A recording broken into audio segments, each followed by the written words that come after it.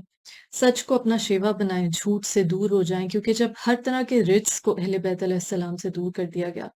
تو جھوٹ، جس کے بارے میں 11ویں امام نے فرمایا کہ تمام برائیوں کو ایک کمرے میں بند کر دو اور اس کو چابی لگا دو، تو اس کی کنجی جو ہے وہ جھوٹ ہے، اس کی چابی جھوٹ ہے۔ عزیزان گرامی، پھر جو بہت اہم نکتہ، ابھی ہم نے سورہ بقرہ کی آیات کی تلاوت کا شرف حاصل کیا، اس کی تفسیر بیان کی، جو بار بار کہا جاتا ہے لا اکراہ فی الدین، دین میں کوئی جبر نہیں، قد تبین الرشد من الغی، نیکی اور بدی کو الگ الگ کر دیا۔ اس کا مطلب ہے کہ آپ نے اپنی پوری چوائس کے ساتھ، اپنی فری ول کے ساتھ، دین میں اللہ تعالیٰ نے کوئی جبر نہیں رکھا، ہم نے خود سر تسلیم خم کرنا ہے، ہم نے خود اپنے قلب کو قلب سلیم بنانا ہے، اور وہ تبھی ہو سکتا ہے جب ہم اللہ تعالیٰ پر ایمان لے آئیں، اور ایمان کی شرط ہے کہ ہم باقی تمام بتوں کو پاش پاش کریں۔ عزیزان گرامی، آج کے دور میں جب خاص طور پہ شیعان حیدر کرار علیہ السلام پر اتنے ظلم ڈھائے جا رہے ہیں، ہر وہ آواز، ہر وہ مجاہد، ہر وہ مرد مومن، ہر وہ مرد حق جو اہل بیت علیہ السلام کی، رسول اللہ صلی اللہ علیہ وآلہ وسلم کی ناموس کے لیے آواز بلند کرتا ہے، اس کو ظالم جابر اپنی طاقت کے ذریعے شہید کر دیتے ہیں، تو یاد رکھیے ہم میں سے کتنے ہیں کہ جو حقیقتاً شہادت کی منزل پر فائز ہونا چاہتے ہیں، جو حقیقتاً پہلے اس جہاد اکبر جو اپنے نفس سے جہاد ہے اس میں کوشش کر رہے ہیں، کوشاں ہیں کہ ہم اپنے دل سے ان تمام بتوں کو پاش پاش کریں۔ ہم میں سے کتنے ہیں جن کے لیے اولین ترجیح اللہ تعالیٰ اہل بیت علیہ السلام کی محبت ہے؟ ہم اپنے وقت میں سے، اپنی دولت میں سے کتنا وقف کرتے ہیں، کتنا صرف کرتے ہیں اہل بیت علیہ السلام کی محبت پہ، پھر اپنی آنے والی نسلوں کے ذریعے جو ہماری اس دنیا میں لیگسی ہے، ہم اہل بیت علیہ السلام کی مودت میں ان کو کس طرح سے ان کی تربیت کرتے ہیں کہ ان کو سچ کی تعلیم دیں، ان کو حسد، لالچ، تکبر کے کفر کی بنیادوں سے دور رکھیں، انہیں بتائیں کہ سچا مومن کیا ہے، اور پھر اہل بیت علیہ السلام کی محبت، جس طرح مولا کائنات مولا علی علیہ السلام نے فرمایا کہ تم اپنے بچوں کے دلوں میں اہل بیت علیہ السلام کی محبت کا بس بیج بو دو، اس کو تناور درخت بنانا ہماری ذمہ داری ہے۔ عزیزان گرامی، لمحہ فکریہ ہے، دل خون کے آنسو روتا ہے کہ آج بھی حسینی بہت کم ہیں صحیح معنوں میں امام حسین علیہ السلام کے رستے میں شہید ہونے کے آرزو مند، اور یہ عشق الہی آسان نہیں ہے۔ کربلا میں جب امام حسین علیہ السلام پہنچے تو آپ نے کہا یہ عاشقان خدا کی قتل گاہ ہے۔ آج بھی ہم دعا گو ہیں ان تمام شہداء کے لیے جنہوں نے اپنی جانیں نثار کر دی امام حسین علی مقام علیہ السلام کے پیغام کو پہنچانے کے لیے، اور ہم خواہش مند ہیں، دعا گو ہیں کہ یا اللہ ہمیں ہماری آنے والی نسلوں میں اہل بیت علیہ السلام کی محبت، مودت، رسول اللہ صلی اللہ علیہ وآلہ وسلم، عشق رسول کو قائم کر دے صحیح معنوں میں۔ رسول اللہ صلی اللہ علیہ وآلہ وسلم نے فرمایا اِنَّ لِقُتْلِ الحسین حرارةً فی قلوب المؤمنین لا تبرد ابدا، قتل حسین سے مومنوں کے دلوں میں ایسی حرارت، ایسی گرمی پیدا ہوگی جو تا قیامت ٹھنڈی نہیں ہوگی۔ آج کی نشست میں آج کی نشست میں الفاظ ساتھ نہیں دے رہے، دل غمزدہ ہے، دعا گو ہوں کہ اللہ تعالیٰ ہمیں توفیق عطا فرمائے کہ ہم اس دنیا کی جو مختصر سی زندگی، یہ جو ٹیسٹ ہے، رسول اللہ صلی اللہ علیہ وآلہ وسلم نے کہا کہ دنیا کی زندگی کا مقابلہ آخرت کی زندگی کے مقابلے میں ایسے ہے جیسے سمندر کے سامنے قطرہ، اور قرآن میں کہا الحیات الدنیا لعب و لہو، یہ دنیا کی زندگی کھیل کود، ہم اس دنیا میں مگن ہو کے